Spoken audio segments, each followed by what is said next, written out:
And welcome back to our own YouTube channel biology videos में। तो हम पढ़ रहे थे डाइजेशन एंड एब्जॉर्प्शन के बारे में, ठीक है। तो हमारा ये तीसरा लेक्चर है। तो don't forget to subscribe, like, comment and share our own YouTube channel biology videos.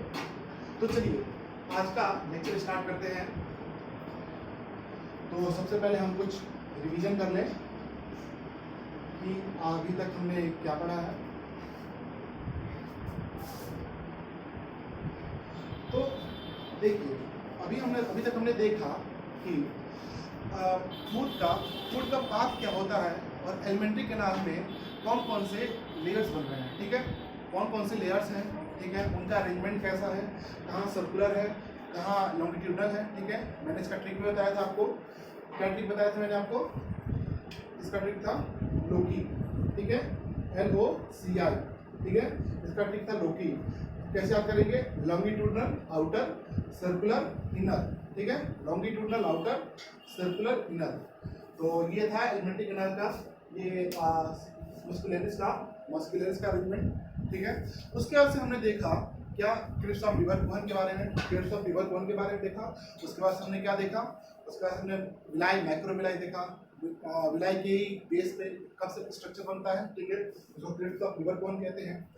उसके बाद हमने क्या देखा कि ग्लैंड्स कौन कौन से हैं, ठीक है, कहाँ कहाँ पे कौन कौन से ग्लैंड बन रहे हैं, चीक में कौन से ग्लैंड, सॉरी ओरल कैविटी में कौन कौन से ग्लैंड है, ठीक है। उसके बाद से लीवर के बारे में हमने देखा। उसके बाद से फिर हमने पेनक्रियास के बारे में देखा, ठीक है। उसके बाद से हमने देखा कि कहाँ पे मैक्सिमम डाइजेशन, कहाँ पे मैक्सिमम एब्जॉर्प्शन होता है। डिओडिनम में मैक्सिमम डाइजेशन होता है, कहाँ पे होता है मैक्सिमम डाइजेशन, देखा हमने।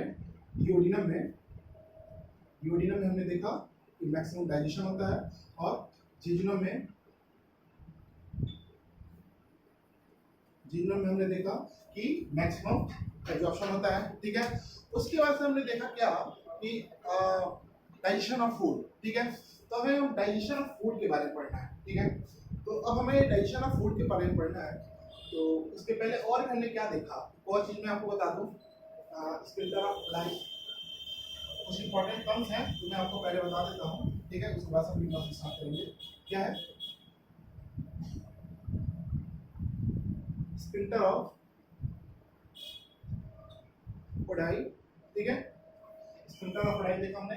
उसके बाद हमने क्या देखा था? एक था हमारा common hepatopancreatic duct, common hepatopancreatic, I think आपको यहाँ दिख ही रहा होगा, ठीक है। कॉमन हिपेटोपेनक्रियाटिक, तो मैं यहाँ पे थोड़ा सा गैप दे देता हूँ। Common hepatopancreatic duct. और हमने क्या देखा? कॉमन बाइल डक्ट देखा हमने, ठीक है। कॉमन बाइल डक्ट देखा एक और, ठीक है। Don't be confuse common hepatopancreatic duct और कॉमन बाइल डक्ट में, ठीक है। कॉमन हिपेटोपेनक्रियाटिक डक्ट में और कॉमन बाइल डक्ट में कंफ्यूज ना हो, ठीक है। कॉमन बाइल डक्ट क्या करता है? कॉमन बाइल डक्ट जो लीवर से, और लीवर की जो डक्ट होती है, और ये बाइल की जो डक्ट होती है, ठीक है, बाइल सॉरी गॉल ब्लैडर की डक्ट, ठीक है। तो गॉल ब्लैडर की डक्ट को हम बोलते हैं सिस्टिक डक्ट। जो एक इंपॉर्टेंट टर्म था, क्या था? सिस्टिक डक्ट था, सिस्टिक डक्ट और कॉमन बाइल डक्ट, ठीक है। तो मैं बात कर रहा था कि सिस्टिक डक्ट, तो कॉमन बाइल डक्ट जो होता है कैसे बनता है?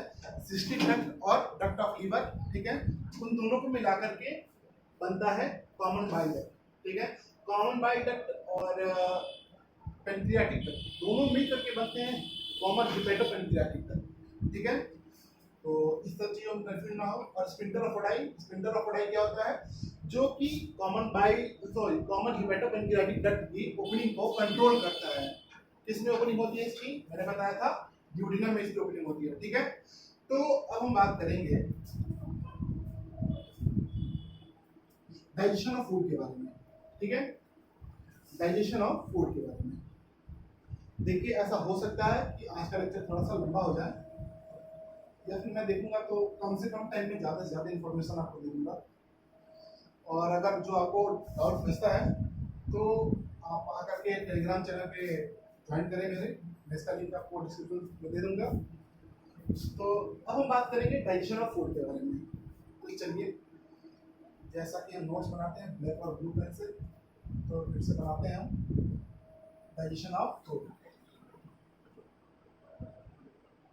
इसको पढ़ते जाइए, लेक्चर देखिए और इनिशिएटिव पढ़िए, ठीक है। Digestion of food, digestion of food, ठीक है। तो आप सोचिए कि डाइजेशन ऑफ फूड स्टार्ट कहाँ से होता होगा। डाइजेशन ऑफ फूड स्टार्ट होता है हमारे माउथ से, ठीक है। क्योंकि आप ऐसा कॉमन सेंस लगा के सोचिए कि माउथ से डाइजेशन कैसे स्टार्ट होगा। माउथ से डाइजेशन इसलिए स्टार्ट होगा, क्यों स्टार्ट होगा, तो ये इसलिए स्टार्ट होगा क्योंकि माउथ में ही एक ग्लैंड पाई जा रही है। और जैसा कि आप सभी जानते हैं कि ग्लैंड्स का काम ही क्या होता है, ठीक है, जूसेस निकालना, ठीक है। वो जूसेस जो कि डाइजेशन में हेल्प करती हैं। तो जो जूस माउथ में निकल रही है वो तो कुछ ना कुछ तो डाइजेशन में हेल्प करेगी। तो उस हिसाब से देखें तो माउथ से ही अगर कॉमन सेंस लगा के देखें तो माउथ से ही डाइजेशन हमारा स्टार्ट हो जाता है, ठीक है। Digestion of food. तो माउथ में कौन कौन सी ग्लैंड होती हैं, पैरोटिड, सबमैंडिबुलर और सबलिंगुअल, ठीक है। सबमैंडिबुलर को सबमैक्सिलरी भी कहते हैं। तो माउथ में डाइजेशन कैसे स्टार्ट होता है कि जो स्लाइवरी जूसेस निकलती हैं, ठीक है, उनमें कुछ कंटेंट होते हैं। तो सबसे पहले आप देखिए, उनसे भी पहले कुछ और चीजें हैं कि माउथ का काम क्या होता है। माउथ का काम क्या होता है,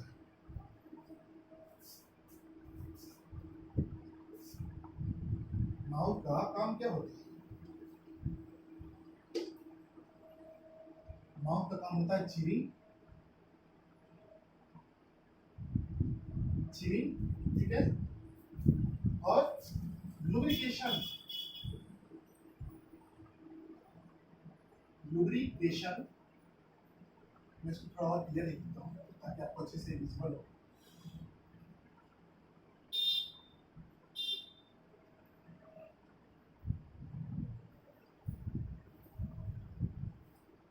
लुब्रिकेशन किसका, ऑफ किसका, ऑफ फूड, उन फूड्स का जो कि हमने अभी अभी खाया है, ठीक है। तो माउथ का काम क्या होता है, च्यूइंग और लुब्रिकेशन, ठीक है। तो च्यूइंग कौन करवाएगा, च्यूइंग करवाएंगे हमारे टीथ। यहाँ पे ऐसा लिखिए, chewing and lubrication of food are primary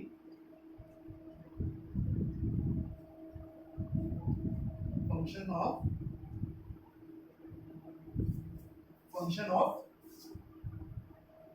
mouth, ठीक है। प्राइमरी और बेसिक फंक्शन होते हैं च्यूइंग और लुब्रिकेशन। तो च्यूइंग कौन करवाएगा, च्यूइंग करवाएगा हमारा टीथ, ठीक है। और लुब्रिकेशन कैसे होगा, तो लुब्रिकेशन होने के लिए जैसे जब लुब्रिकेशन स्टार्ट होगा तब से डाइजेशन स्टार्ट हो जाएगा। तो देखिए लुब्रिकेशन कैसे होता है। माउथ में स्लाइवी एमाइलेज पाया जाता है, ठीक है। उससे पहले देखिए स्लाइवा पाया जाता है, ठीक है। स्लाइवा में क्या क्या होता है, स्लाइवा में होता है स्लाइवा कंटेन, देखेंगे स्लाइवा कंटेन तीन चीजें, क्या क्या, स्लाइवा तीन चीजें कंटेन करता है। इलेक्ट्रोलाइट्स,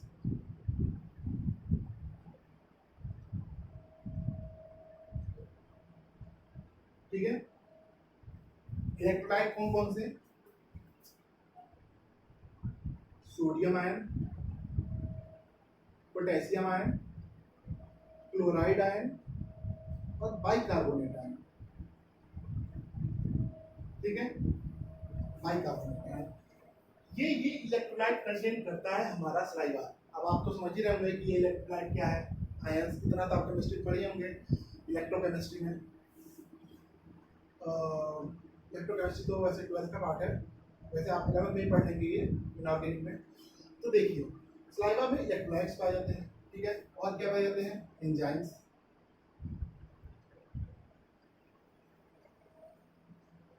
एंजाइम्स पाए जाते हैं। उसमें भी मेन एंजाइम कौन सा, सलाइवरी एमाइलेज, इसको मैं थोड़ा सा हाईलाइट करके लिख देता हूँ। सलाइवरी एमाइलेज बहुत ही इंपॉर्टेंट एंजाइम है हमारा, ठीक है, बहुत ही इंपॉर्टेंट एंजाइम भी है और बहुत ही इंपॉर्टेंट ये पॉइंट भी है, ठीक है। अगर रेड पेन चला तो हम रेड पेन से लिखेंगे जी, देखिए चल रहा है, तो लिखेंगे salivary amylase, salivary amylase, salivary amylase पाया जाता है एंजाइम में मेनली, ठीक है। और एक होता है क्या, लाइसोजाइम,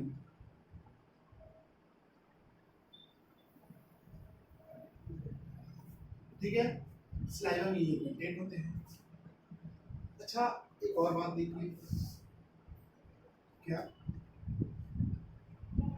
कि आपने देखा होगा कि अगर आपने जनरल सब लोगों ने देखा ही होगा कि जो छोटे बच्चे कुछ खा रहे होते हैं, ठीक है, छोटे बच्चे इन द सेंस जैसे कि 2 साल 3 साल 4 साल के बच्चे, जब उन्हें कोई चीज़ चबाते हैं, ठीक है, कोई चीज़ चबाते हैं, रोटी चबाते हैं, ठीक है, रोटियां खाते हैं, उसके बाद से जब कभी कभी क्या होता है कि वो मुंह में अपने वो रोटी को चबा चबा कर मुंह में ही रखे रहते हैं, वो निकलते नहीं हैं, ठीक है। और कई बार क्या होता है कि वो उन्हें बाहर भी उगल देते हैं, ठीक है। तो जब वो उगलते हैं तो आपने देखा होगा कि वो जो रोटी होती है जो कि टुकड़ों में गई रहती है, वो एक बॉल शेप में बाहर आती है, ठीक है। तो मैं इस चीज से ये बताना चाहता हूँ इस एग्जांपल से कि बोलस क्या होता है,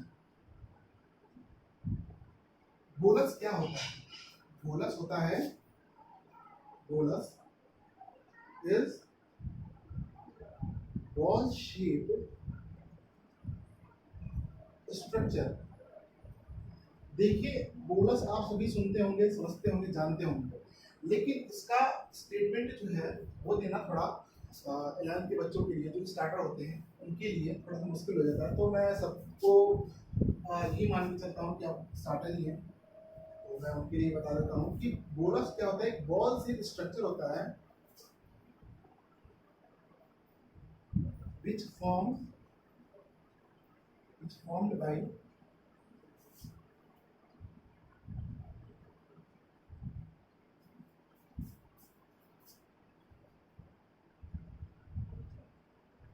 chewing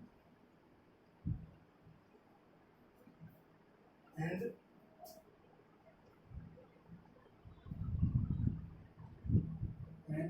saliva,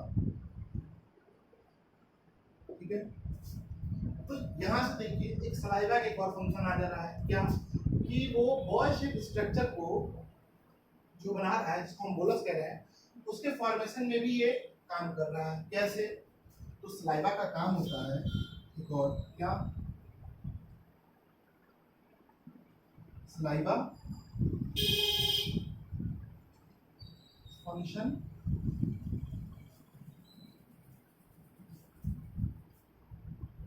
saliva cause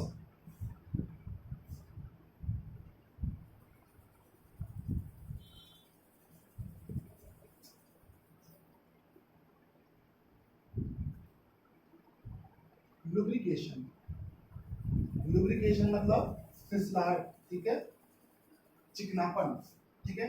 वो चिकनापन लाता है बोलस में, चिकनापन लाता है बोलस में, जो हमने फूड खाया है, ठीक है, वो जब बोलस बनेगा तो उसके ऊपर वो चिकनापन लाएगा, ठीक है, चिकनाहट लाएगा, जिसकी वजह से फूड जो है वो इजीली निकला जा सके, ठीक है, हम उसको इजीली स्वेलो कर सकें, ठीक है। तो सलाइवा कॉज लुब्रिकेशन एंड क्या, adhering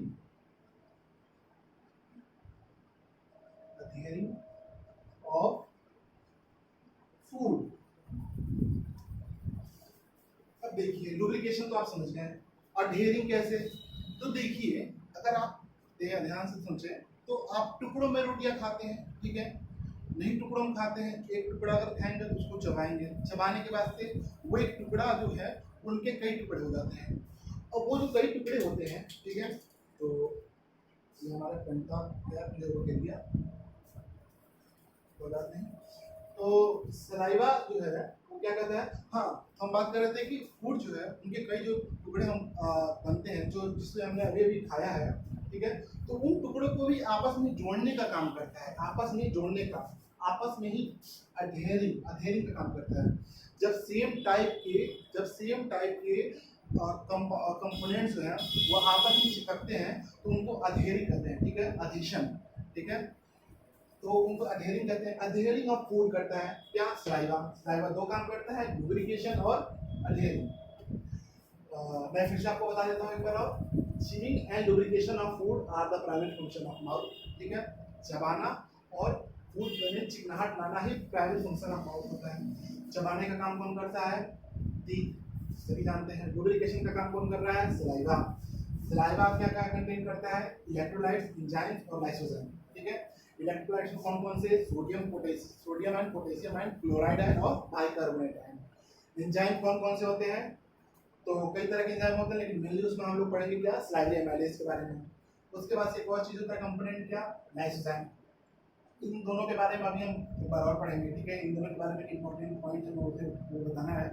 उसके बाद हमने देखा क्या, बोलस क्या होता है। एक बॉल शेप स्ट्रक्चर होती है जो कि बनती है कैसे, चबाने से और सलाइवा से, ठीक है। अब सलाइवा कैसे बोलस के फॉर्मेशन में हेल्प करता है, तो देखिए सलाइवा जो है वो लुब्रिकेशन का और अधेरिंग का काम करता है फूड के, ठीक है।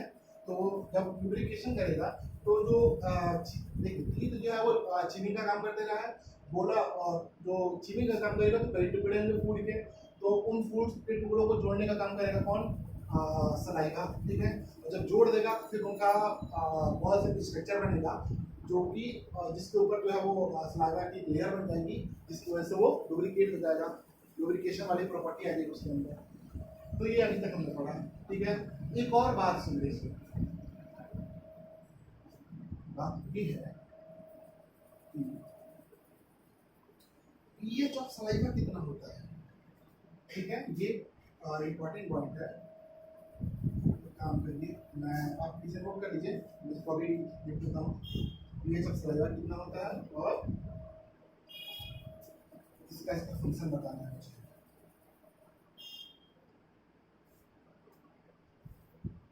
आप लिखिए, तब तक मैं अपना कैप ढूंढता हूँ। 10 सेकंड का टाइम दूंगा, इससे ज़्यादा दे पाऊंगा।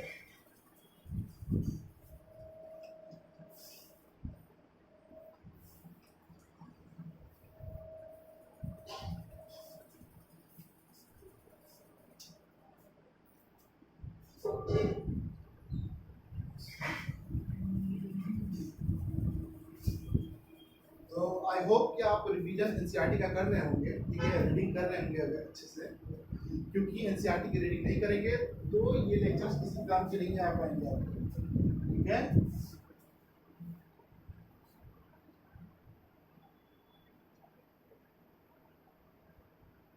दस सेकंड मुझे लग रहा है काफी पहले ही बीत गया, तो चलिए मैं इसे रब कर देता हूँ। हम आगे बढ़ेंगे अपने पॉइंट्स पे। ये मैंने रब कर दिया, हाँ, अप्रॉक्स 10 ये 2 पॉइंट्स मैं छोड़ दे रहा हूँ क्योंकि ये 2 पॉइंट्स जो है मैंने काफी लास्ट में दिए थे, तो आप इनको इस बार और जल्दी से नोट कर लीजिए।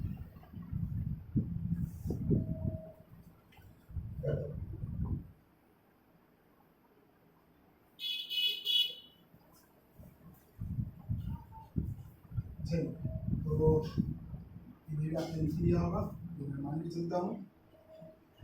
अगर नहीं लिखा तो वीडियो पॉज करिए और दोबारा से देखिए और उसे देख कर लिखिए। आपकी राइटिंग स्पीड जो है अगर नहीं लिख पा रहा है तो थोड़ी सी उसको इंक्रीज करिए। हाँ, तो हम बात कर रहे थे क्या, पीएच ऑफ सलाइवा। पीएच मतलब उसके अंदर कितनी एसिडिक प्रॉपर्टी है, कितनी बेसिक प्रॉपर्टी है, ठीक है। कितना स्ट्रॉन्ग कोई एसिड है या कितना स्ट्रॉन्ग बेस है, या एसिड बेस हैवी है या कि वो सॉल्ट है, ठीक है। तो पीएच ऑफ सलाइवा कितना होता है, पीएच ऑफ, अब ये सब आयनिक इक्विलिब्रियम में पढ़ेंगे, ठीक है। केमिकल इक्विलिब्रियम, आयनिक इक्विलिब्रियम में पढ़ेंगे पीएच क्या होता है। और ये इनऑर्गेनिक फिजिकल केमिस्ट्री का टॉपिक है। 6.8, ठीक है। तो स्लाइवर करके 6.8 होता है। अच्छा, मैं क्या बता रहा था, स्लाइवरी अमाइलेज। स्लाइवरी अमाइलेज क्या करता है, वो कार्बोहाइड्रेट का जो है सबसे पहला ब्रेकडाउन स्टार्ट होता है माउथ से, और वो कौन करता है, स्लाइवरी अमाइलेज। देखिए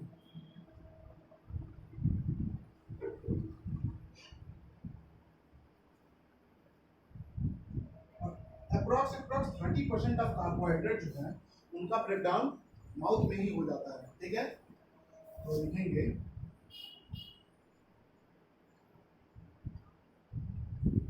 अप्रॉक्स, ठीक है, approx 30% of carbohydrate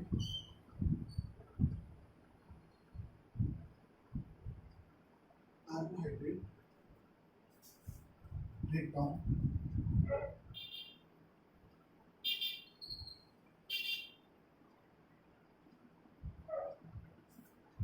approx 30% of carbohydrate breakdown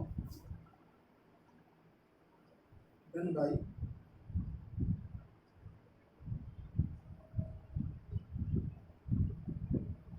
salivary amylase,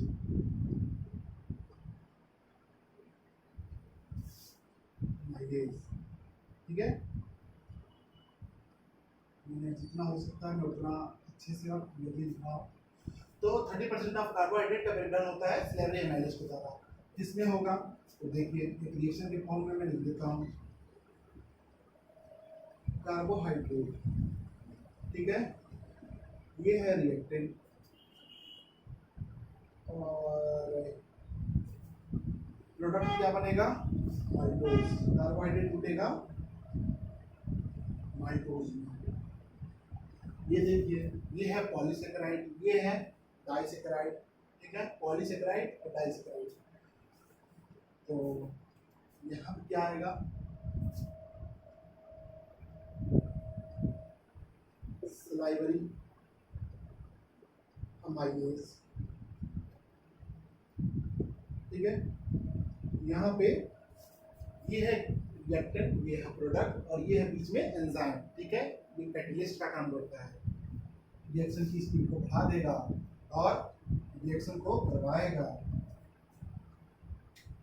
तो ये रहा सलाइवरी एमाइलेज का फंक्शन। तो उसके बाद से देखिए क्या होगा, अगला फंक्शन हम देखेंगे किसका, लाइसोजाइम का।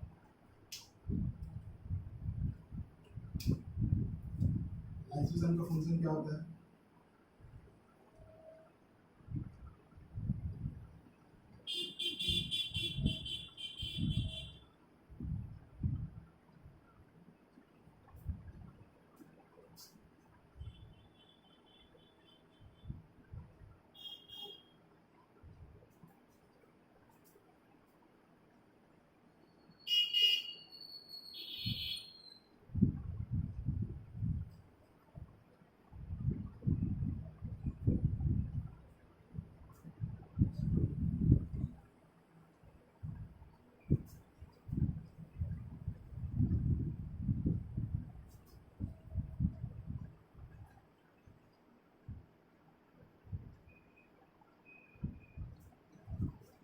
ऐसा लिखते हैं,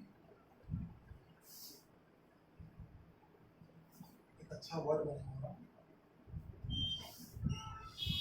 क्या, lysozyme prevent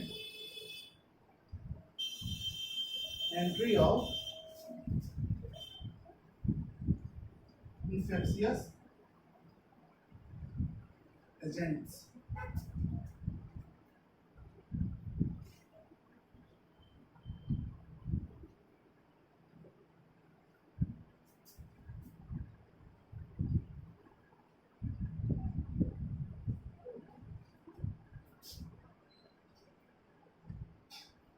entry of infectious agents, ठीक है। कैसे जाएगा infectious एजेंट, थ्रू माउथ या फिर थ्रू फूड, थ्रू फूड।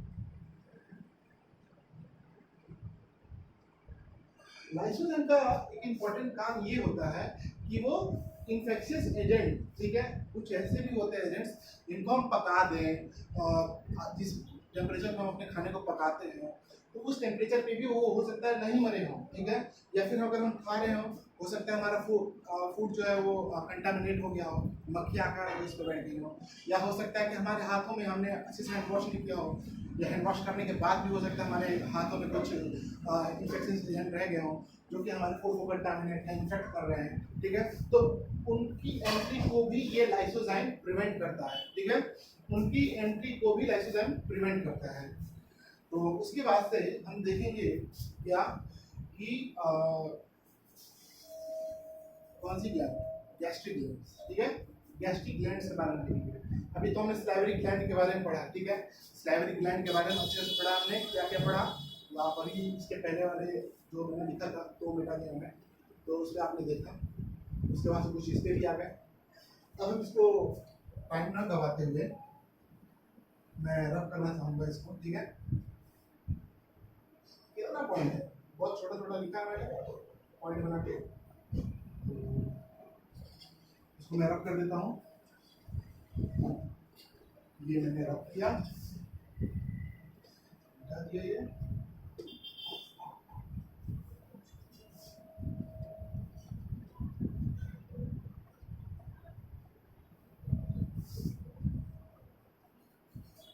तो देखिए गैस्ट्रिक ग्लैंड्स, अब हम पढ़ेंगे डाइजेशन ऑफ फूड में क्या होगा हमारा टॉपिक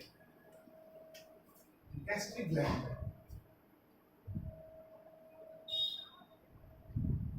गैस्ट्रिक ग्लैंड, ठीक है, तो गैस्ट्रिक ग्लैंड के बारे में देखिए क्या होता है। म्यूकोसा ऑफ स्टमक, ठीक है, आपने देखा, मैंने आपको बताया था कि 4 लेयर होती है एलिमेंट्री कैनाल की, क्या क्या, सिरोसा, मस्कुलरिस, सबम्यूकोसा और म्यूकोसा। तो मैंने ये भी बताया कि अलग अलग बॉडी के पार्ट्स में अलग अलग ये मॉडिफिकेशंस दिखाते हैं, कौन, एलिमेंट्री कैनाल के अलग अलग लेयर, ठीक है, चारों लेयर अलग अलग बॉडी के अलग अलग पार्ट, अलग अलग बॉडी के पार्ट में ये अलग अलग तरह के मॉडिफिकेशन दिखाते हैं। तो यहाँ पे हमने देखा, देखेंगे क्या कि गैस्ट्रिक ग्लैंड में क्या होता है, क्या बनता है, कैसे बनता है ये,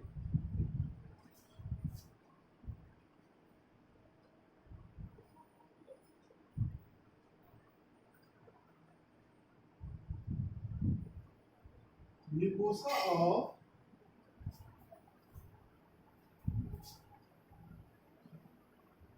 स्टमक फॉर्म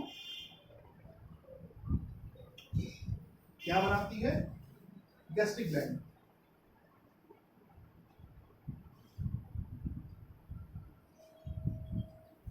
ठीक है, ये बनाती है अलग, म्यूकोसा ऑफ स्टमक जो है वो गैस्ट्रिक ग्लैंड बनाती है। अब क्या देखेंगे कि गैस्ट्रिक ग्लैंड जो है उनमें 3 तरह के तीन तरह के सेल पाए जाते हैं, सेल्स, ठीक है, 3 तरह की कोशिकाएं, सेल्स उनमें कोशिकाएं पाई, तो 3 तरह की सेल्स पाई जाती हैं, कौन कौन सी, तो भी यहाँ पे बना के there are mainly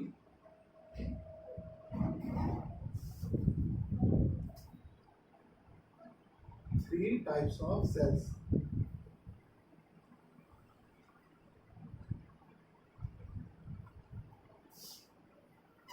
from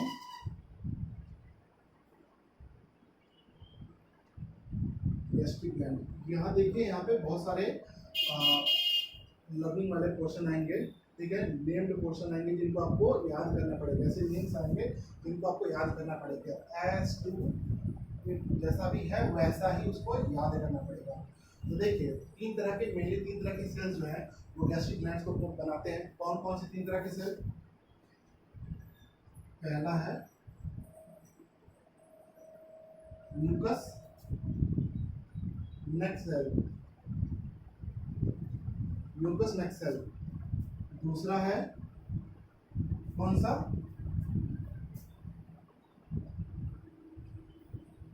peptic cell या फिर जिसको हम एक और नाम देते हैं क्या, चीफ सेल। चीफ सेल, ठीक है। और कौन सी एक और तरह की सेल पाई जाती है, पैराइटल सेल,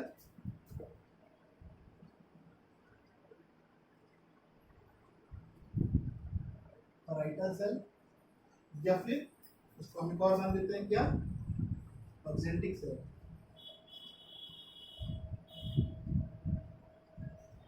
अब देखिए मैं यही पे आपको, आप नोट्स में भी ऐसी बनाएंगे जैसे मैं भी आपको लिख के दिखाना होगा, ठीक है।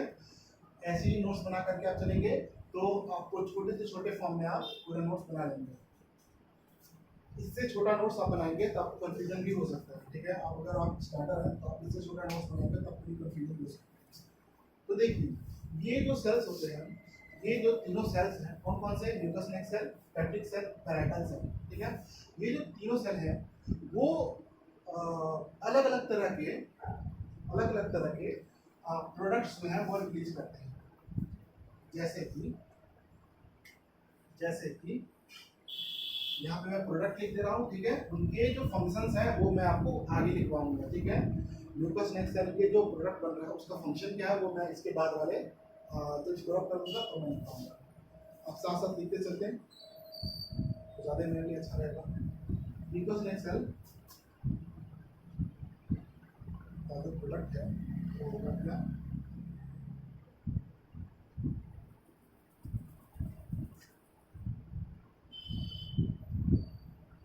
रिलीज, लिखेंगे रिलीज, क्या रिलीज करेगा,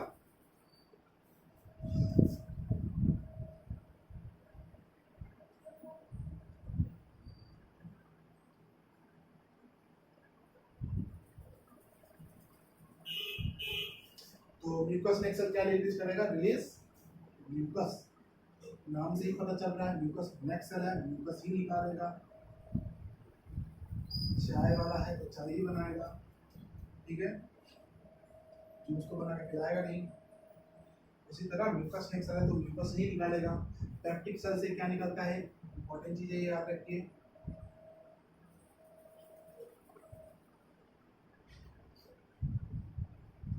प्रोएंजाइम पेप्सिनोजेन, प्रोएंजाइम पेप्सिनोजेन, ठीक है।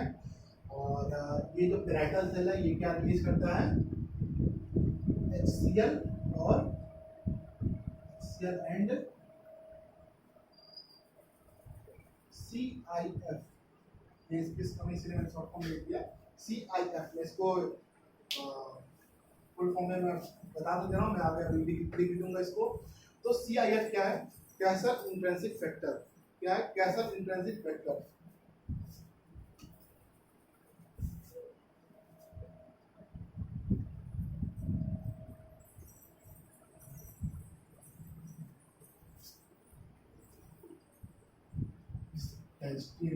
गैस्ट्रिक ग्लैंड को लिखना है, आपने काफी पढ़ी लिया, समझ ही नहीं।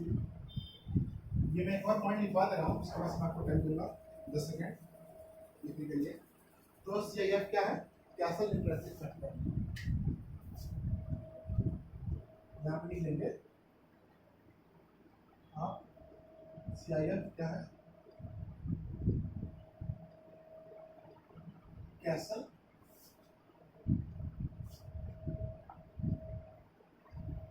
Intrinsic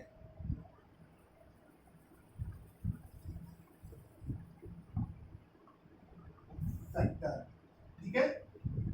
castle intrinsic factor, CIF का फुल फॉर्म क्या है, कैसल इंट्रिंसिक फैक्टर, CIF। तो मैं आपको 10 सेकंड का टाइम दे रहा हूँ, आप झट से लिख लीजिए इसको, आपका समय शुरू हो चुका है। बात करनी है यहाँ पे,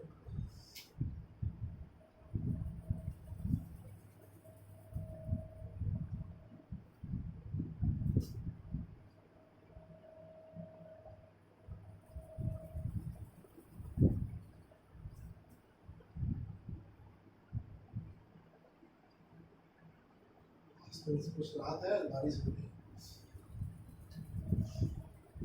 तो चलिए मैं इसको रब करता हूँ, आपका 10 सेकंड समाप्त हुआ। ठीक है,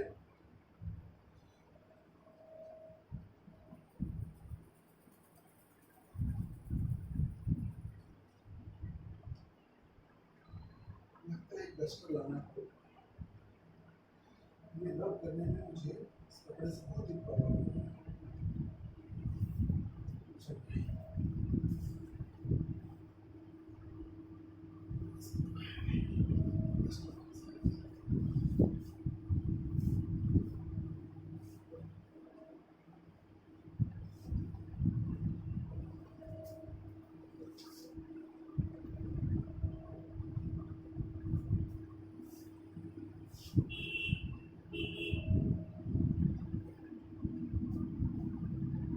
हाँ तो देख, मैं क्या बताने वाला था, ये जो तीनों सेल्स मैंने बताए, उन सेल्स के क्या क्या जो प्रोडक्ट निकलना है उनका क्या क्या काम है।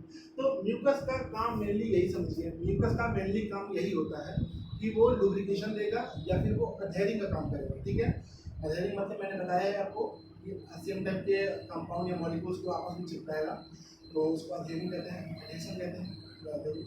तो म्यूकस का काम है लुब्रिकेशन या अधेरिंग। ठीक है, और उसके बाद से मुझे बताना है क्या, प्रोएंजाइम पेप्सिनोजन का फंक्शन। तो प्रोएंजाइम पेप्सिनोजन का फंक्शन मुझे बताना है। प्रोएंजाइम पेप्सिनोजन जो है कहाँ से निकलता है।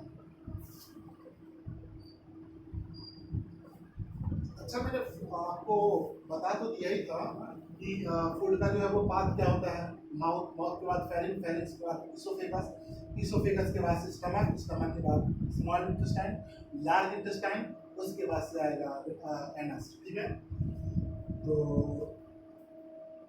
यही पाथ जो है वो हम फॉलो करते हुए चल रहे हैं। तो जो फूड जो है अभी जो सलाइवा के साथ जो जितना डाइजेस्ट होता है वो हुआ है, उसके बाद से फिर माउथ से वो फेरिंग्स, फेरिंग्स के बाद से इसोफेगस में गया है। तो इसोफेगस में उसे मिले हैं 3 तरह के सेल। ठीक है, उसे मिली है सबसे पहले गैस्ट्रिक ग्लैंड। ठीक है, गैस्ट्रिक ग्लैंड अगर आप एक तरह समझे कि वो माँ है, ठीक है, तो उसके 3 बेटे हैं। कौन कौन से, म्यूकस नेक सेल और पैराइटल सेल और पेप्टिक सेल। तो पेप्टिक सेल ने क्या निकाला, सॉरी म्यूकस नेक सेल ने निकाला क्या, म्यूकस निकाला। ठीक है, बड़े बेटे ने क्या चलाया, म्यूकस का पार्ट, और छोटे उसके दूसरे नंबर के बेटे ने चलाया क्या, पेप्टिक सेल जिसका नाम है, उसने चलाया जो छोटा दूसरे नंबर का बेटा है पेप्टिक सेल। पेप्टिक सेल उसने कौन सा पार्ट चलाया, उसने कौन सा पार्ट रिलीज किया, प्रोएंजाइम पेप्सिनोजन।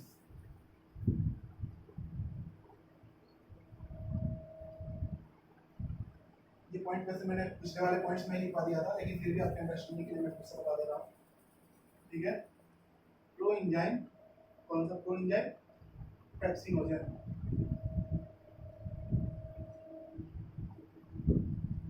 प्रोएंजाइम पेप्सिनोजन उसने रिलीज किया।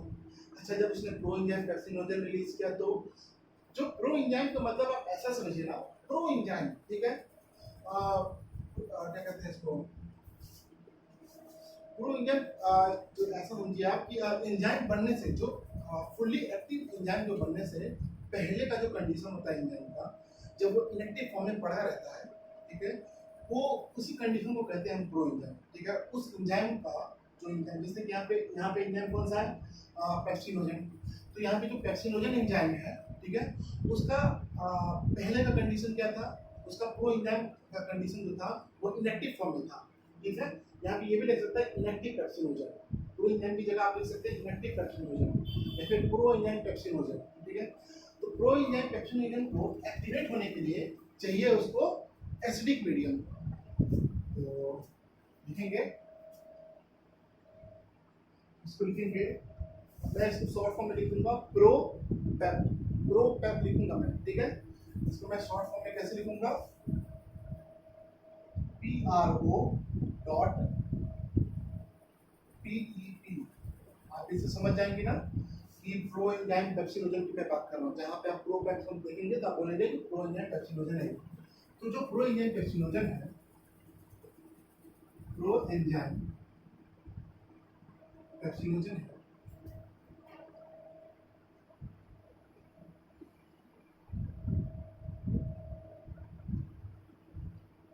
एक्टिवेट अंदर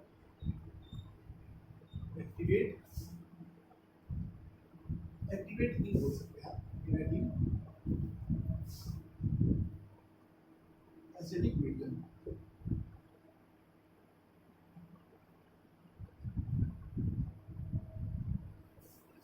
देखिए म्यूकस का मैं एक और बहुत इंपॉर्टेंट फंक्शन है, वो भी आया आपको बताऊंगा। चलिए मैंने इस पेप्टिक सेल को स्टार्ट किया, पेप्टिक सेल से स्टार्ट करते हैं। तो जो प्रो इंजाइम पेप्सिनोजन है वो एक्टिवेट होगा एसिडिक मीडियम में,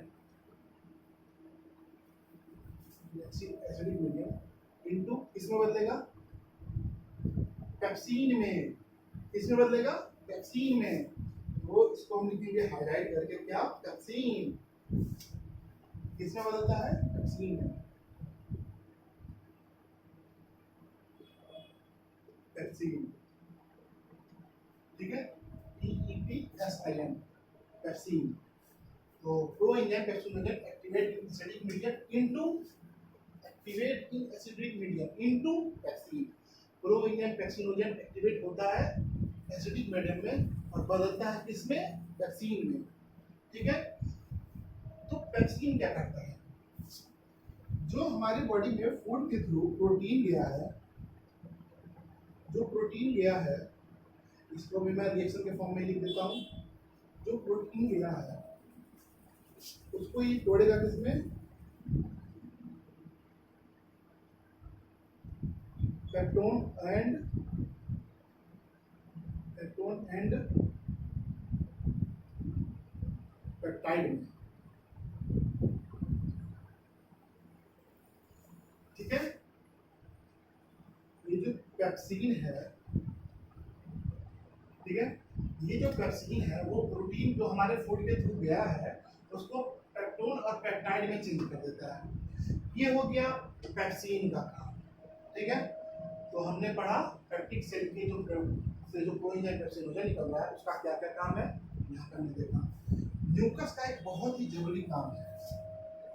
म्यूकस कहाँ से रिलीज होता है, mucus neck cell, mucus neck cell, mucus neck cell release mucus, क्या रिलीज करेगा, म्यूकस, ठीक है। अब यहाँ पे लिखेंगे क्या, एक और छोटा सा पॉइंट बना करके, क्या कि म्यूकस फॉर्म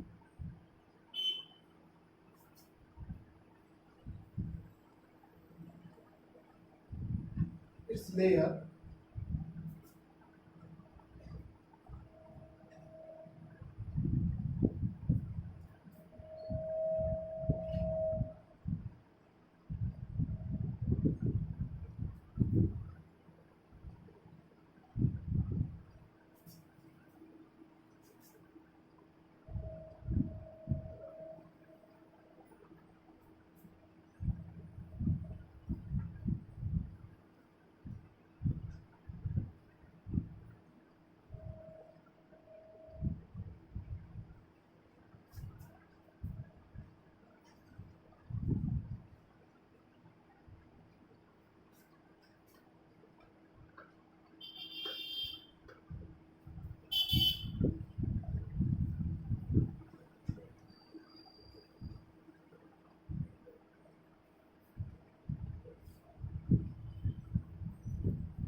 तो देखिए म्यूकस जो है वो अपना, ठीक है, म्यूकस फॉर्म इट्स लेयर, ठीक है, अपना लेयर, इट्स लेयर, ठीक है। Mucus form its layer on inner most layer of stomach. Mucus बनाता है अपना लेयर ऑन, इसके ऊपर inner most layer of stomach. तो देखिए म्यूकस जो है ये मानिए अगर आप ये मानिए आप अगर कि इनर साइड ऑफ स्टमक है, ये बाहर से स्टमक का लेयर है, ये अंदर से स्टमक का लेयर है। इसी के अंदर जो है आप ऐसे समझिए कि इसी के अंदर जो है वो स्टमक जो है, यह स्टमक है और इसी के अंदर आकर के फूड रखा हुआ है हमारा, ठीक है। तो जो इसके अंदर जो फूड आके रखा हुआ है, ठीक है, तो इनर मोस्ट लेयर स्टमक की कौन सी हुई, इनर मोस्ट लेयर कौन सी हुई, बाहर से अगर देखेंगे तो इनर मोस्ट लेयर कौन सी हुई, ये जो लेयर जो फूड के सबसे करीब है, ठीक है। तो ये जो सबसे करीब जो लेयर है उसको हम और क्या बोल सकते हैं, सीरोसा, ठीक है। तो उस लेयर के ऊपर म्यूकस जो है वो अपनी एक लेयर बनाता है, सीरोसा के ऊपर, यानी जो इनर मोस्ट लेयर है उसके ऊपर म्यूकस की एक लेयर बनती है, ठीक है। म्यूकस नेक्सल इतना म्यूकस निकालेगा कि उसकी एक लेयर सी बन जाए चारों तरफ से, ठीक है, चारों तरफ से म्यूकस की, ठीक है। तो उससे क्या होगा, जो एसिडिक मीडियम आ रहा है HCl का, HCl के थ्रू जो एसिडिक मीडियम आ रहा है उससे वो स्टमक के सीरोसा वाले लेयर या इनर मोस्ट लेयर को वो बचा के रखेगा, ठीक है।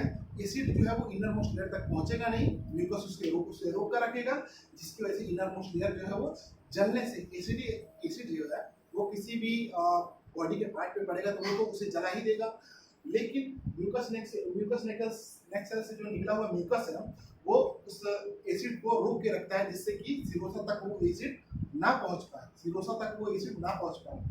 काफी लॉन्ग स्टेटमेंट हो गया, शॉर्ट फॉर्म में ऐसा समझिए कि जो इनर मोस्ट लेयर है स्टमक की, ठीक है, या फिर जो सबसे नियरेस्ट लेयर है फूड के, ठीक है, और स्टमक की जो सबसे नियरेस्ट लेयर है फूड के, उसके ऊपर म्यूकस की एक लेयर बनेगी बाय म्यूकस नेक्सल, ठीक है।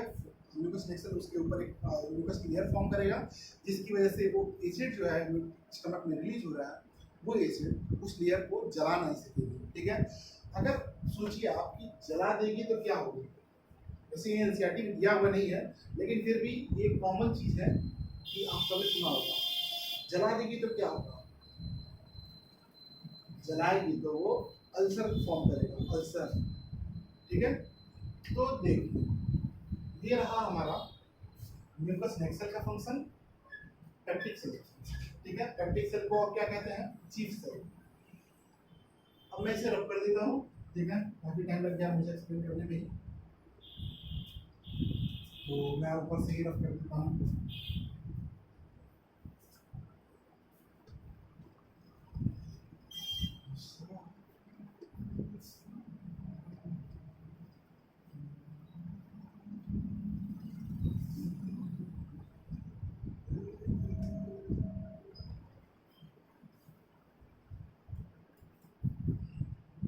मैं इसको भी रब कर देता हूँ, ठीक है। आई होप आपने लिख लिया होगा, नहीं लिखा है तो वीडियो पॉज करिए और लिख लीजिए।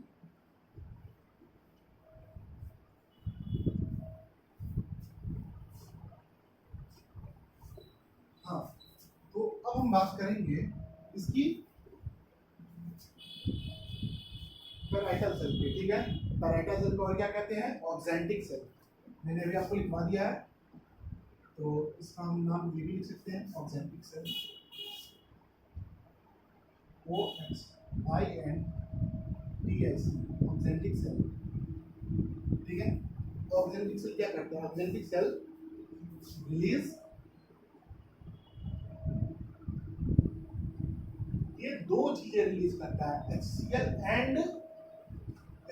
एंड अभी मैंने आपको एक शॉर्ट फॉर्म बताया क्या, CIF, castle intensive factor.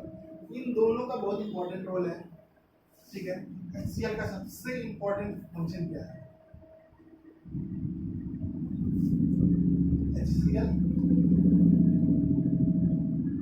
kills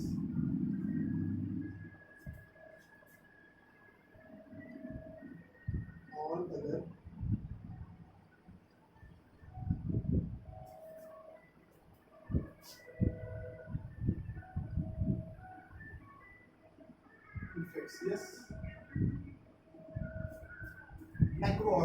infectious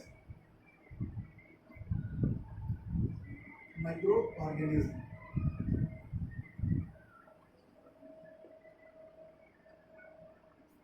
ठीक है। और अदर माइक्रोऑर्गेनिज्म कहाँ से, ऑल अदर माइक्रोऑर्गेनिज्म क्यों लिख रहे हैं, ऑल अदर मैंने क्यों लिखा, कुछ माइक्रोऑर्गेनिज्म जो है वो लाइसोजाइम भी तो मार रहा है, सिलाइवरी जूस जो है उसके थ्रू जो लाइसोजाइम निकल रहा है उनको कुछ को मार दे रहा है वो लाइसोजाइम, जो बच के चले आ रहे हैं स्टमक तक उनको HCl मार दे रहा है, ठीक है, उनकी किलिंग जो है वो HCl कर दे रहा है। और इसके बाद देखेंगे क्या CIF फंक्शन। CIF का फंक्शन जो है इस पे जो है नीट में क्वेश्चन आ चुका है, ठीक है, कौन सी ईयर में आया है मुझे याद नहीं आ रहा, लेकिन इसमें क्वेश्चन आया हुआ है, रिसेंटली आया हुआ है। तो CIF का फंक्शन क्या है? CIF helps in absorption of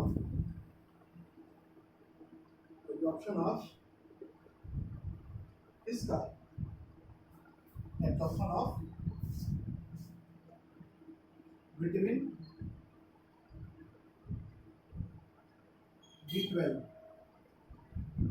B12। देखिए CIF क्यों इम्पोर्टेंट है, तो सबसे पहले आप यही जानिए एरिथ्रोपोइसिस क्या होता है। एक टर्म होता है एरिथ्रोपोइसिस, वो क्या होता है? एरिथ्रोपोइसिस मतलब होता है कि ब्लड का फॉर्मेशन। एरिथ्रोपोइसिस का मतलब होता है ब्लड का फॉर्मेशन, ठीक है। तो एरिथ्रोपोइसिस के लिए एक बहुत ही इंपॉर्टेंट और बहुत ही नेसेसरी फैक्टर है कौन सा? विटामिन B12 का बॉडी में होना, ठीक है। विटामिन B12 का बॉडी में होना बहुत ही इंपॉर्टेंट फैक्टर है एरिथ्रोपोइसिस के लिए। और विटामिन B12 को एब्जॉर्ब कौन करवा रहा है? इसकी मदद से विटामिन B12 एब्जॉर्ब हो रहा है CIF की वजह से, कैसल इंट्रिंसिक फैक्टर की वजह से। तो CIF की वजह से विटामिन B12 एब्जॉर्ब हो रहा है। तो क्या हम ये बोल सकते हैं कि CIF जो है वो एक इम्पॉर्टेंट रोल प्ले करता है एरिथ्रोपोइसिस के लिए? फिर से सुनिए कि CIF को क्या हम ये बोल सकते हैं कि वो एरिथ्रोपोइसिस के लिए एक इम्पॉर्टेंट रोल प्ले करता है? बिल्कुल, हम बोल सकते हैं कि CIF जो है वो इम्पॉर्टेंट रोल प्ले करता है। कैसे? CIF विटामिन B12 का एब्जॉर्प्शन करता है, और विटामिन B12 एरिथ्रोपोइसिस के लिए बहुत इंपॉर्टेंट फैक्टर है। तो अगर विटामिन B12 एब्जॉर्ब होगा नहीं, एरिथ्रोपोइसिस होगी नहीं, तो विटामिन B12 जो है वो CIF की वजह से एब्जॉर्ब हो रहा है। इसलिए CIF जो है वो बहुत ही इंपॉर्टेंट फैक्टर है, बहुत इंपॉर्टेंट केमिकल है बोल सकते हैं, जो कि एरिथ्रोपोइसिस करवाता है, ठीक है। यहाँ पे ये भी लिख सकते हैं आप विटामिन B12, ठीक है। विटामिन B12 के नीचे अंडरलाइन करिए, लिखिए it is necessary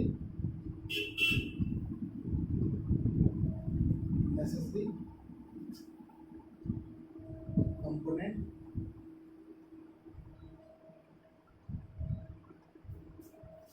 in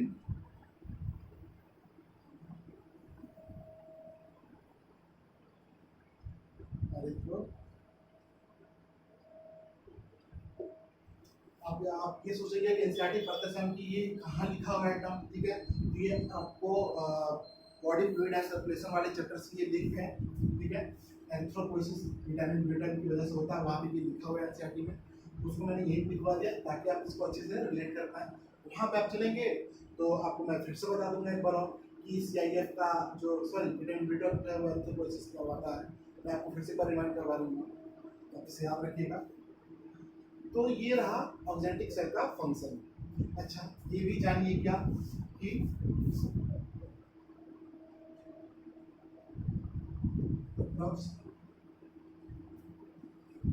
4 to 5 hours, 4 to 5 hours food are stored in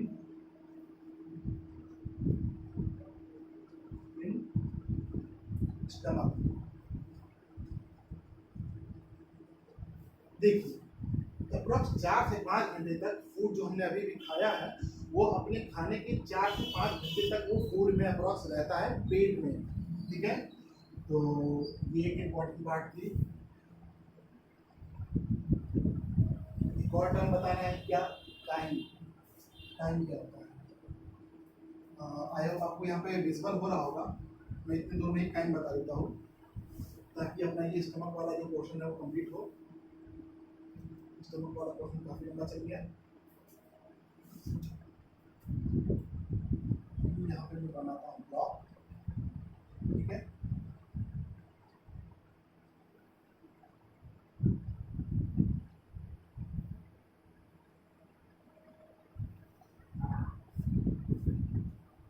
तो आई होप आपको ये ब्लॉक विजिबल हो रहा होगा। तो यहाँ पे मैं बता देता हूँ आपको, इसको लिखने के बाद से आप ये यहाँ पे लिखेंगे इस वाले पॉइंट को। जरूरी नहीं है कि आप अपने पेज में बॉक्स बना के लिखें, क्योंकि मेरे पास स्पेस नहीं है, इसलिए मैंने यहाँ पे अलग से बॉक्स बना के लिख दिया। तो देखिए काइंड क्या होता है, तो यहाँ पे ऐसे लिख दिया कि बाई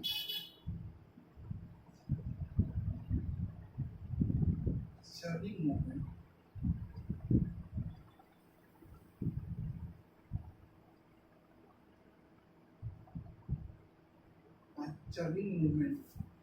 of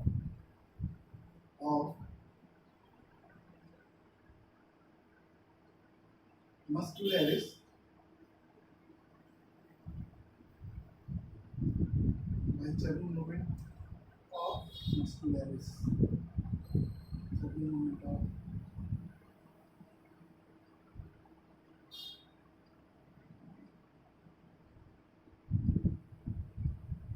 ठीक है, by churning movement of muscularis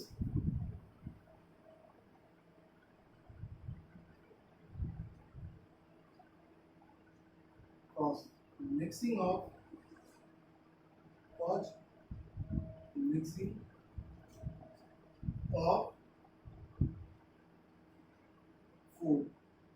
food किससे, food with gastric juice, किससे, gastric juice, gastric juice,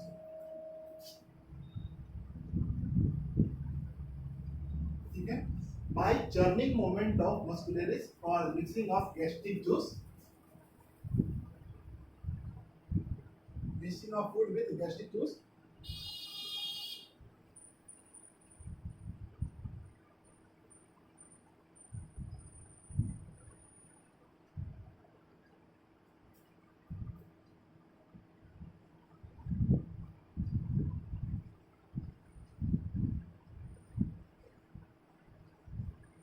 ये जो सेंटेंस है वो काफी लंबा हो गया, लेकिन आपके अंडरस्टैंडिंग के लिए बहुत ही जरूरी है, ठीक है। अगर आप बेसिक्स से पढ़ रहे हैं तो आपके लिए बहुत जरूरी है कि आप ये जाने कि एक्चुअली में काइंड होता क्या है, ठीक है। बहुत से ऐसे लोग होते हैं जो कि आपको इन्हीं टर्म्स में समझा सकते हैं। तो देखिए मस्कुलरिस हम जानते हैं कि एलिमेंट्री कैनाल की 4 लेयर होती है, उसमें से बाहर से अगर अंदर की तरफ आए तो दूसरे नंबर की कौन सी लेयर होती है, मस्कुलरिस, ठीक है। तो मस्कुलरिस जो है उसकी चर्निंग मूवमेंट, ठीक है। चर्निंग मूवमेंट मतलब कि ऐसा समझिए कि मिक्सिंग में हेल्प करवाना। जैसे कि अगर आपने सबने ऐसे देखा होगा कि वॉशिंग मशीन, ठीक है। वॉशिंग मशीन देखिए, या फिर आपने मिक्सर जो ग्राइंडर होता है उसको देखा होगा। वॉशिंग मशीन सब जनरल देखिए कि वॉशिंग मशीन में जो नीचे मोटर होता है वो ऐसे ऐसे रोटेट करता है एक बार, फिर ऐसे ऐसे इधर क्लॉकवाइज एंटी क्लॉकवाइज रोटेट करता है कुछ सेकंड के लिए, ठीक है। तो जब वो रोटेट करता है तो जिसकी वजह से जो क्लोथ जो डर्टी क्लोथ हमने डाले हुए हैं, ठीक है, उसकी जो मिक्सिंग है इससे वॉशिंग पाउडर जो कि हमारा है, जो वॉशिंग पाउडर हम यूज़ करते हैं, अलग अलग यूज़ कर सकते हैं, रिन सर्फ एक्सेल वगैरह। तो जो वॉशिंग पाउडर है हमारा उसके साथ क्लोथ की प्रॉपर मिक्सिंग हो जाती है, ठीक है। और जब मिक्सिंग होगी वो मिक्सिंग करते समय उसे शेक भी करता है, ठीक है। वो मिक्सिंग करेगा तो शेक भी करेगा, जब शेक करेगा यानी कि उसको हिलाएगा तो उसके प्रॉपर हर एक क्या कहते हैं पॉइंट तक जो वॉशिंग पाउडर है वो पहुंच जाएगा, ठीक है। तो उसको हम एक तरह से कह सकते हैं चर्निंग मूवमेंट है उसका। कैसे, आप देखिए मस्कुलरिस लाते हैं कि मस्कुलरिस का चर्निंग मूवमेंट कैसा होता है, कुछ वॉशिंग मशीन होता है उसी की तरह होता है। देखिए जो स्टमक होता है, ये मान लीजिए स्टमक है, स्टमक के अंदर फूड रखा हुआ है, ठीक है। तब ये बाहर से अगर चारों तरफ की ये जो लेयर है वो अगर ऐसे ऐसे हिलेंगी अंदर की तरफ, ठीक है, आप ऐसा समझिए कि बलून के अंदर आपने कुछ डाल दिया, उसको फुला दिया, ठीक है, और उसके बाद से बलून को फुला दिया। लोग करते हैं, बच्चे ऐसा करते हैं कि उसमें पॉइंट डाल देते हैं बलून के अंदर, और उसके बाद फिर उसको फुला देते हैं। उसको आप बांध दीजिए, ठीक है, पूरा नहीं फुलाना है, उसको आप बांध दीजिए, ठीक है। और उसके बाद से या फिर उसके बलून के अंदर सबसे बेस्ट चीज़ है क्या, बलून के अंदर आप पानी डाल दीजिए, या फिर बहुत अच्छे से एग्जामिन करना तो बलून के अंदर आप पानी डाल दीजिए, और फिर बलून को बाहर से कंप्रेस करिए थोड़ा थोड़ा बांधने के बाद से, ठीक है। एंट्री पॉइंट को उसको प्रेस करने के बाद से आप उसको हल्का हल्का क्या कहते हैं उसको प्रेस करने की कोशिश कीजिए। तो आप देखेंगे क्या कि जो पानी है उसका, उसके अंदर के जो पार्टिकल हैं उसको हम बाहर से अगर दबाएंगे तो वो पार्टिकल अगर इधर से दबा रहे हैं तो इधर भगेगा, इधर से दबाएंगे तो वो इधर भगेगा, ठीक है। तो इस तरह से वो जब चारों तरफ से इधर उधर से भगेगा, ठीक है, उसका जो जिगजैग मूवमेंट होगा हर एक पार्टिकल का, जिसकी वजह से मिक्सिंग जो है वो उसकी प्रॉपर हो जाती है, किससे, गैस्ट्रिक जूस से, ठीक है। ऐसा समझिए, फिर से सुनिए, ठीक है, कि जो स्टमक है उसके अंदर जो फूड रखा हुआ है उसको, उसकी जो मस्कुलरस लेयर है, ठीक है, वो मूव करेगी, तो उसकी वजह से जो गैस्ट्रिक जूस के साथ है, साथ में जो फूड पड़ा हुआ है उसकी प्रॉपर मिक्सिंग हो पाती है, उसकी प्रॉपर मिक्सिंग हो पाती है किसके साथ, गैस्ट्रिक जूस के साथ। जब प्रॉपर गैस्ट्रिक जूस के साथ मिक्सिंग हो जाएगी तो फूड प्लस गैस्ट्रिक जूस की जब प्रॉपर मिक्सिंग हो जाए तो जो बनता है उसे हम काइम बोलते हैं। फूड प्लस गैस्ट्रिक जूस की जब प्रॉपर मिक्सिंग हो जाए फूड के साथ तो उसको हम बोलते हैं क्या, काइम। यही था मेन पॉइंट काइम का, ठीक है, यही था टोटल काइम के बारे में। तो आप इसको झट से लिख लीजिए। अच्छा, मैंने आपको पेरिस्टाल्सिस के बारे में बताया ही था, पहले लेक्चर में ही बताया मैंने, ठीक है। आप ये मत कहिएगा कि पेरिस्टाल्सिस जो है वो स्टार्टिंग में नहीं किया था तो क्यों बता दिया, अब यहाँ पे क्यों बता रहे हैं, बताया नहीं। फोर्स है वो पेरिस्टाल्सिस मूवमेंट करते हुए ही इसोफेगस से स्टमक में जाता है। वहाँ पे इसलिए बता दिया क्योंकि वहाँ पे एलिमेंट्री कैनाल पहले लेक्चर में एक्सप्लेन कर रहा था मैं, वहाँ पे इसलिए बता दिया ताकि आपको आसानी से समझ में आए। तो आप ये मत कहिएगा कि आप पेरिस्टाल्सिस मूवमेंट आपको बताया नहीं गया, आपको पेरिस्टाल्सिस मूवमेंट बताया गया है। आपकी हर एक एनसीईआरटी के एक पॉइंट कवर किए जा रहे हैं, ठीक है। तो आप लिखिए,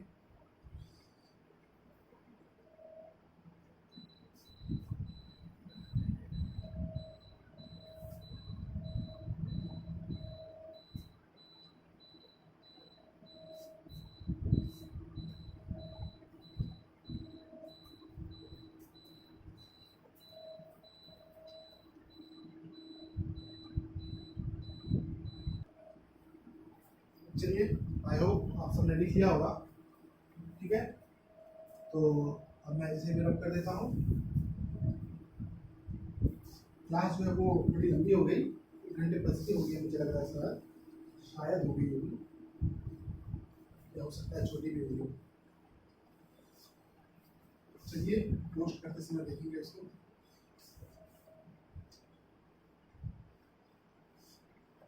लेकिन देखिए, इससे छोटे में बताऊंगा मैं, इससे कम में बताऊंगा तो आप सबकी डाउट्स क्लियर नहीं कर पाएंगे, ठीक है। और इन केस अगर आपको डाउट आते भी हैं इन सबके बाद भी तो आप मुझे कमेंट सेक्शन में पूछ सकते हैं, या फिर मेरे टेलीग्राम चैनल को ज्वाइन करिए, इसका मैं लिंक डिस्क्रिप्शन में दे दूंगा, वहाँ पर आप आपकी डाउट पूछ सकते हैं। तो चलिए, अब हम बात करेंगे कि फूड जो है वो अब कहाँ जाएगा। स्टमक के बाद फूड जाएगा इंटेस्टाइन में। कौन से इंटेस्टाइन में, स्मॉल इंटेस्टाइन में, ठीक है। तो स्मॉल इंटेस्टाइन में जाएगा फूड, तो उसको कौन से पार्ट में जाएगा, ड्यूडेनम रीजन में। तो यहाँ पर देखेंगे ड्यूडेनम रीजन में, ऐसा आप देखिए, आपको मैंने डायग्राम बना के भी पहले लेक्चर में सर दिखाया, पहले नहीं दूसरे लेक्चर में, कि ये जो हिपैटिक डक्ट है और ये बाइल डक्ट जो है, ठीक है, ये दोनों मिलकर के यहाँ पे पेनक्रियाटिक डक्ट के साथ यहाँ पे मिल करके कॉमन हिपेटो पेनक्रियाटिक डक्ट बनाते हैं, और ये ऐसे आकर के ड्यूडेनम रीजन में खुलते हैं। ये बाइल डक्ट, हिपैटिक डक्ट, और ये रहा, देखिए ये रहा बाइल डक्ट, ये हिपैटिक डक्ट, और ये पेनक्रियाटिक डक्ट, सब मिलकर के आगे खुल रहे हैं ड्यूडेनम रीजन में, ठीक है। तो देखिए कि जब सारे जो डक्ट्स हैं वो जब ड्यूडेनम रीजन में खुलेंगे तो कौन कौन से जूसेस आएंगे ड्यूडेनम में। सबसे पहले बाहर से आते हैं बाइल जूस, देखिए पढ़ेंगे हम सबसे पहले सबसे पहले ये नहीं आते, उनकी तो मिक्सिंग आती है, लेकिन फिर भी हम सबसे पहले पढ़ेंगे बाई जूस। ठीक है, बाई जूस क्या होता है? ठीक है, बाई जूस के अंदर होते हैं कंटेंट क्या क्या?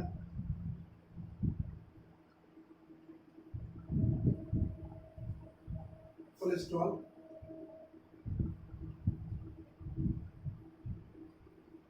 ठीक है, फिर क्या होता है? फॉस्फोलिपिड,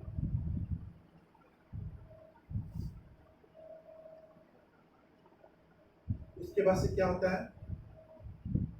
देखिए, आप अगर ऐसा सोच रहे हैं कि कोलेस्ट्रॉल और फॉस्फोलिपिड क्या होता है, देखिए वो अगले दूसरे चैप्टर्स में है, चैप्टर 9 बायोमोलिक्यूल में आप समझेंगे कि फॉस्फोलिपिड वगैरह क्या होता है, लिपिड का स्ट्रक्चर क्या होता है, वहाँ पे आप समझेंगे। तो देखिए, कोलेस्ट्रॉल, फॉस्फोलिपिड और एक और चीज होता है पिगमेंट, ये तीन चीजें होती हैं बाय जूस। ठीक है, bile juice contains this much. ठीक है, अब देखिए पिगमेंट में कौन कौन से होते हैं? Bilirubin, bilirubin and bilirubin and biliverdin, bilirubin and biliverdin, ये दो पिगमेंट होते हैं। ठीक है, इन पिगमेंट्स में देखिए एक जो है वो लाइट येलोइश कलर देगा, और ठीक है, और सॉरी ऑरेंज और येलोइश कलर देगा, और एक जो है वो येलोइश ग्रीन कलर देता है। ठीक है, किसको? हमारे जो फीकल मटेरियल होता है उसका एक कलर होता है, हमारे जो फीकल मटेरियल उसका एक कलर होता है, उसको कलर देने का काम यही करता है बिलीरुबिन और बिलीवर्डिन, यही दोनों करते हैं, ये पिगमेंट ही करते हैं। ठीक है, बाई जूस का मेन फंक्शन क्या है?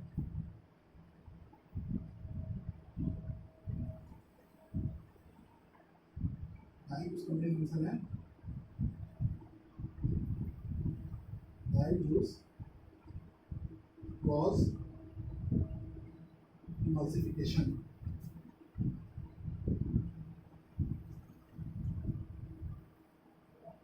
emulsification of fat, emulsification of fat, emulsification of fat मतलब emulsify करना, यानी कि उसको छोटे छोटे से छोटे पार्ट में तोड़ना, फैट को छोटे छोटे पार्ट में तोड़ना। फैट जो है वो कॉम्प्लेक्स फॉर्म में होगा तो कैसे होगा?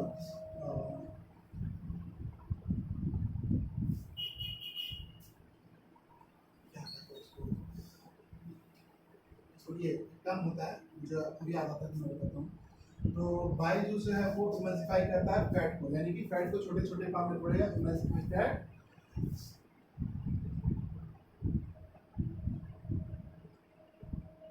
तो फॉर्म, फैट को तोड़ेगा किस लिए? बनाने के लिए, किसको? मिसल को। ठीक है,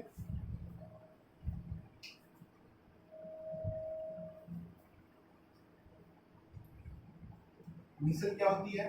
वो इमल्सिफाइड फैट है, मिसल्स को एक पर्टिकुलर साइज की फैट है, ठीक है, इमल्सिफाइड फैट है, जो कि सिंपल और एब्जॉर्बेबल है। ठीक है, यानी कि उसको आसानी से एब्जॉर्ब किया जा सकता है। ठीक है, तो बाइल जो है वो ये करता है। ठीक है, एक और चीज देखिए क्या, बाइल डज नॉट कंटेन, बहुत इंपॉर्टेंट लाइन है, bile juice does not contain any enzyme, does not contain any enzyme, contain any enzyme.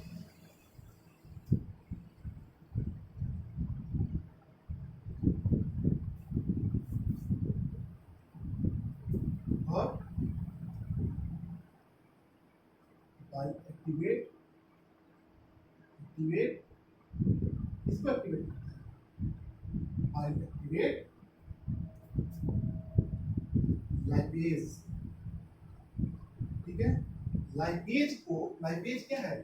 Fat को डाइजेस्ट करने वाला एक एंजाइम है लाइपेज, जहां पे आप एज लास्ट वर्ड में सुनिए। ठीक है, ए एस एज, जहां पे आप लास्ट वर्ड में बायो में कहीं सुने, वो समझिए वो ज्यादातर चांसेस नहीं है कि कोई एंजाइम ही है।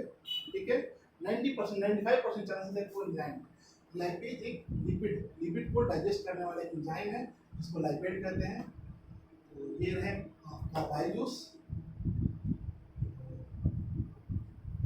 इसके बाद मैं बताऊंगा आपको पेंक्रियाटिक जूस के बारे में, झट से आप नोट करिए, कुछ सेकंड का मैं टाइम देता हूं आपको।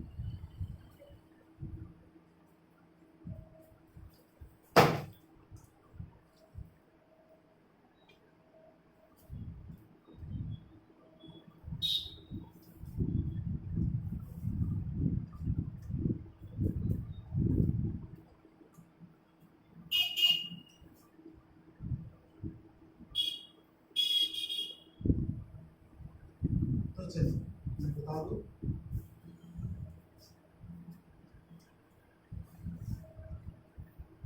अब हम बात करेंगे पेनक्रियाज का। अच्छा देखिए, मुझे वो पॉइंट याद आ गया, क्या नाम था उसका, हाँ, बाइल जूस इमल्सिफाई करता है फैट को। देखिए फैट जो है वो उसका कॉम्प्लेक्स फॉर्म होता है क्या, पॉलीग्लिसराइड, ठीक है। फैट का कॉम्प्लेक्स फॉर्म होता है पॉलीग्लिसराइड, ठीक है। जैसे कि कार्बोहाइड्रेट का सॉरी ग्लूकोज का कॉम्प्लेक्स फॉर्म होता है कार्बोहाइड्रेट। तो जो कार्बोहाइड्रेट है वो अल्टीमेट फॉर्म में ग्लूकोज में टूटेगा ताकि तभी वो हमारे बॉडी को एनर्जी दे सकेगा। तो उसी तरह फैट का जो कॉम्प्लेक्स फॉर्म होता है वो होता है पॉलीग्लिसराइड, ठीक है। तो पॉलीग्लिसराइड जो है उसको बाइल जूस क्या करेगा, ट्राइग्लिसराइड में तोड़ेगा, ठीक है। ट्राई को डाइग्लिसराइड, डाई को मोनोग्लिसराइड। जब मोनोग्लिसराइड में फैट टूट जाएगा तो एब्जॉर्बेबल हो जाएगा, ठीक है, वो एब्जॉर्ब किया जा सकेगा। तो जब उसको एब्जॉर्ब कर पाएगा तो मतलब जूसेस का काम यही होता है कि वो तब तक तोड़ते हैं उस कंपाउंड या उस मॉलिक्यूल को जब तक वो इजीली बॉडी में एब्जॉर्ब होने के लायक न बन जाए, ठीक है। तो पॉलीग्लिसराइड आप याद रखिएगा, ग्लिसराइड जो है वो ग्लिसराइड मीनिंग है वो फैट से रिलेटेड वर्ड है। फैट जो होता है वो पॉलीग्लिसराइड के फॉर्म में होता है और बाइल जो है वो उसे तोड़ता है मोनोग्लिसराइड तक। कैसे, पॉलीग्लिसराइड को ट्राइग्लिसराइड में, ट्राई को डाइग्लिसराइड में, डाई को मोनोग्लिसराइड में, ठीक है। एक ही बार डायरेक्ट मोनोग्लिसराइड में नहीं तोड़ेगा, वो स्टेप्स में तोड़ता है, ये भी याद रखिएगा। अच्छा, अब हम बात करेंगे पेनक्रियाज के बारे में और ये हमारा आज का आखिरी टॉपिक हुआ, ठीक है, पेनक्रियाटिक जूस के बारे में। पेनक्रियाटिक जूस, क्योंकि आज का हमारा क्लास जो है काफ़ी लंबा चला गया, तो जल्द से जल्द हम अपनी क्लास की समाप्ति करेंगे। कंटेन क्या कंटेन करता है, कुछ चीज़ें कंटेन करता है क्या, ट्रिप्सिनोजेन,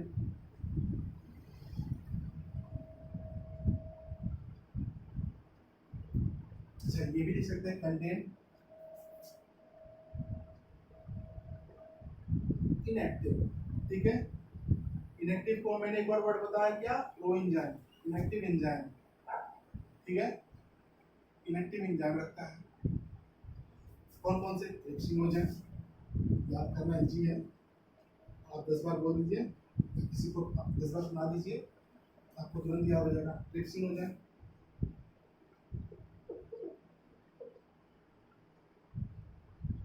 थाइमोट्रिप्सिनोजेन,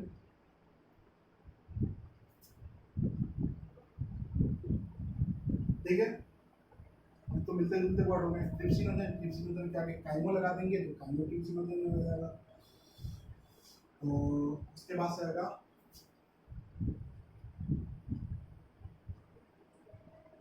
लाइपेज, उसके बाद से न्यूक्लिएज,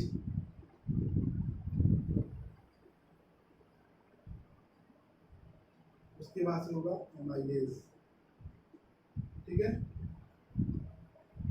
तो ये एंजाइम जो है वो पेनक्रियाटिक जूस जो है वो इनएक्टिव फॉर्म में रखे रहता है। तो इतना ही है आई थिंक। तो देखिए ट्रिप्सिनोजेन जो है इसमें होता क्या है कि जो एक एंजाइम जो है वो कोई एक एंजाइम जो है वो एक्टिव होगा, कौन सा एक्टिव होगा तो मैं अभी आपको बताऊंगा, लेकिन कोई एक एंजाइम जो है इसमें से एक्टिव होता है और वो बाकियों को भी एक्टिव कर देता है।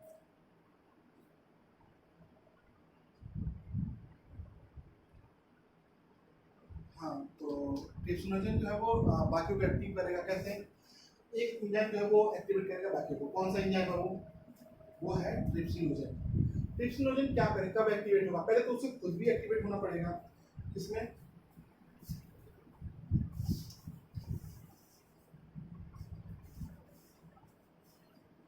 एक और वर्ड छूट रहा है, कौन सा छूट रहा है इससे, trypsinogen, chymotrypsinogen, procarboxypeptidase, I think यही है, हाँ यही है, प्रो प्रोकार्बोक्सी, इनका ऑर्डर जो है वो एनसीईआरटी में अलग दे रखा हो सकता है, ठीक है, लेकिन मैं किसी भी ऑर्डर में लिखे क्या फर्क पड़ता है, आपको ये बस पता होना चाहिए कि कौन कौन से कंटेंट होते हैं। तो प्रोकार्बोक्सी पेप्टाइडेज, सुनिए, तो ट्रिप्सिनोजन जो है वो एक्टिवेट होता है कब, कैसे, पहले ये देखिए एंटेरोकाइनेज एक एंजाइम है, पहले कौन सी एंजाइम, एंटेरोकाइनेज, एंटेरोकाइनेज क्या होगा, लेकिन इसका रिलीज बाई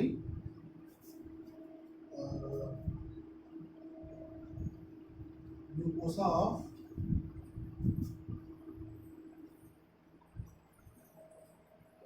इंटेस्टाइन,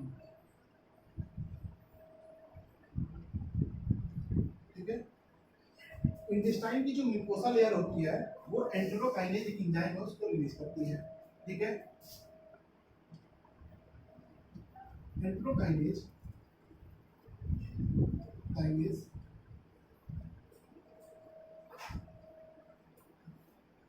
चेंजेस इसको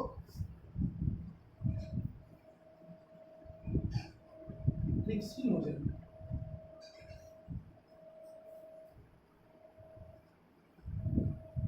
इनटू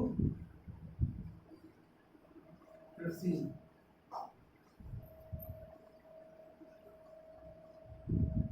ठीक है।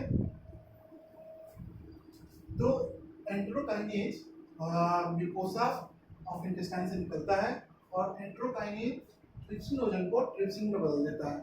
ट्रिप्सिनोजन इनएक्टिव फॉर्म है, जैसा कि मैंने यहाँ लिखा है, एक्टिव फॉर्म में बदल देगा किसमें, ट्रिप्सिन में। अब देखिए यहाँ से कमाल स्टार्ट होता है, ये होगा हमारा आखिरी पॉइंट, लेकिन बहुत इंपॉर्टेंट पॉइंट, क्या,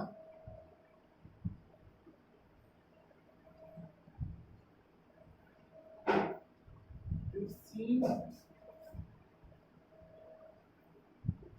activate remaining all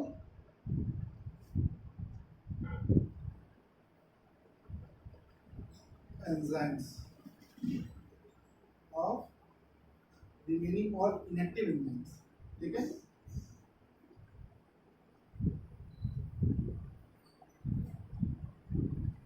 inactive enzyme,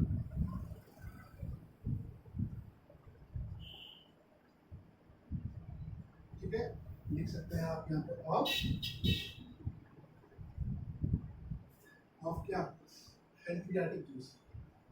आप लिखिए या ना लिखिए कोई बात फर्क नहीं पड़ता, सेंटेंस को छोटा करने के लिए हम लिखेंगे यहाँ पे रिमेनिंग ऑल इनएक्टिव एंजाइम्स, ठीक है। रिमेनिंग ऑल इनएक्टिव एंजाइम कौन कौन से हैं, chymotrypsin enzyme, lipase, nuclease, amylase और प्रोकार्बोक्सी पेप्टाइडेज। तो ये लास्ट पॉइंट जो है, जो पैंक्रियाटिक जूस है वो मैं एक बार और एक्सप्लेन कर देता हूँ। पैंक्रियाटिक जूस में कुछ इनएक्टिव एंजाइम्स होते हैं, ठीक है, कौन कौन से, trypsinogen, chymotrypsinogen, procarboxypeptidase, lipase, amylase और न्यूक्लियेज, ठीक है। ये एंजाइम होते हैं इनएक्टिव फॉर्म में, तो इनको एक्टिवेट करता है कौन, इनमें से किसी एक को एक्टिवेट करेगा, किसको एक्टिवेट करेगा, एंटेरोकाइनेज जो है वो इंटेस्टाइन के म्यूकोसा से निकल रहा है और म्यूकोसा से निकलने के बाद से वो एक्टिवेट कर रहा है किसको, ट्रिप्सिनोजन को, ट्रिप्सिनोजन को एक्टिवेट करके किसमें बदलेगा, ट्रिप्सिन में, किसमें बदलेगा, ट्रिप्सिन में, ठीक है। ट्रिप्सिन में बदलने के बाद से क्या होगा, जो रिमेनिंग और जो इनएक्टिव एंजाइम्स हैं कौन कौन से, procarboxy peptidase, lipase, amylase, nuclease और काइमोट्रिप्सिनोजन, ठीक है। ये जो बाकी के पांचों हैं, ठीक है, 1 2 3 4 5, हाँ, बाकी ये जो पांचों हैं उनको ट्रिप्सिन एक्टिवेट कर देते हैं, ठीक है। इन बाकी के पांचों को ट्रिप्सिन एक्टिवेट कर देगा। तो आज की क्लास काफ़ी लंबी रही, तो आज के क्लास को हम अपना यही समापन करेंगे इसका। तो मैं आपको फिर से बता दूँ, एनसीईआरटी रिवाइज करते रहिए, एनसीईआरटी की एक लाइन पढ़ते रहिए, लेक्चर देखिए, उसके बाद से एनसीईआरटी रिवाइज करिए। एक एक लाइन पढ़िए, उसकी रीडिंग उसकी बहुत ज़रूरी है, ठीक है। और जो डाउट फंसे, मैं डिस्क्रिप्शन में आपको टेलीग्राम चैनल का अपने लिंक दे रहा हूँ, आप ज्वाइन करिए और वहाँ पे आकर तुमसे पूछ सकते हैं जो भी आपको डाउट फंसे। जितने टॉपिक मैंने पढ़ाए हैं उतने में से, उसके आगे और पढ़ाऊँगा, उसके बाद से उसके वजह से किसी भी चीज़ में से भी पूछ सकते हैं आप। आगे का डाउट मुझसे मत पूछिए, मैं बता तो सकता हूँ, लेकिन वो आपको मैं एक सीरीज सबको साथ में लेकर चलना चाहता हूँ, सब पढ़ें। तो आज के लिए बस इतना ही। Don't forget to like, comment, share and subscribe our YouTube channel biology dojo. आपकी सपोर्ट की बहुत ज़रूरत है। तो आज के लिए बस इतना ही। Good bye.